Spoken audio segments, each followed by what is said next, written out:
আলামিন সাহেব।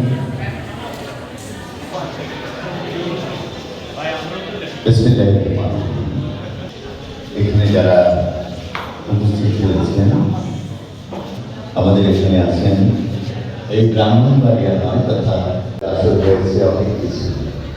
যাই হোক, প্রথমে আমি আজকের অনুষ্ঠানটা খুব গুরুত্বপূর্ণ একটি অনুষ্ঠান। এত সময় দেরি হয়ে গেছে।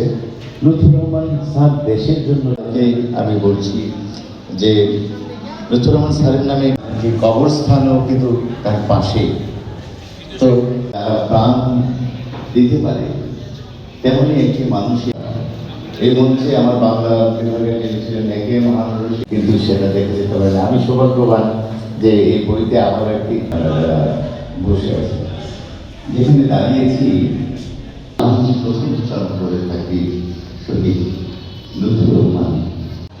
আমি তখন মুক্তিযুদ্ধের সময় আমার বয়স 3 বছর।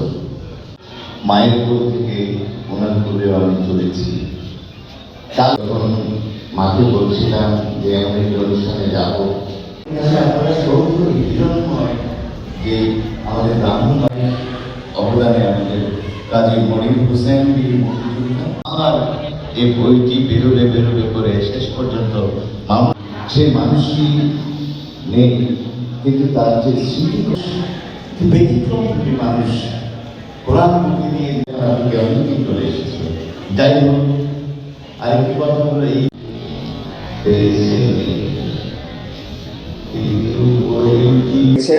আমরা দেখেছি সাংস্কৃতিক আন্দোলনের নেতৃত্ব দিয়েছেন আজাদ চৌধুরী।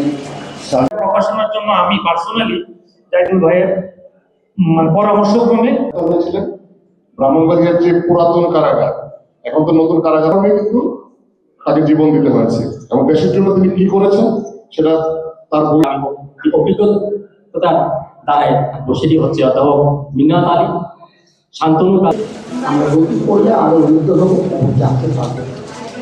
আমি আজকে এই কথা আসলে কোনো উপকার হবে না, উপকার তখনই হবে যখন আমরা তার আদর্শটাকে ধারণ করবো, আমরাও বাস্তবায়ন করবো। সার্বভৌমত্বের জন্য, দেশের জন্য উনি প্রাণ দিয়েছেন। আমরা আশা করি যে উনি আমাদের মাঝে